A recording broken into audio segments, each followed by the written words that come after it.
आपसे पूछने चाहता हूं कि समाज में जब मुद्रास्फीति के कारण, इन्फ्लेशन का कारण भ्रष्टाचार है, हमारे जो पूंजी की प्राथमिकताएं हैं उसको उल्टा करना, तोड़ना, तोड़ मरोड़ के करना, जो हमारे देश के लिए अनुकूल नहीं है, काला धन कारण है।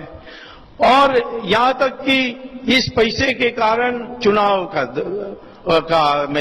यानी दोषित होना, वो भी तीसरा कारण है।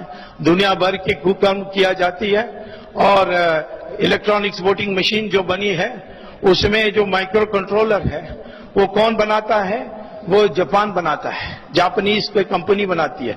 तो मैंने उस जापानीज कंपनी को कांटेक्ट किया कि जो आप माइक्रो कंट्रोलर हमारे ईवीएम में लगाते हैं, क्या आप अपने जापान के कंपनी में भी, जापान के ईवीएम में भी लगाते हैं? तो उसने कहा हम कोई पागल हैं, हम तो ईवीएम नहीं उपयोग करते हैं, हम तो बैलेट पेपर में चलते हैं।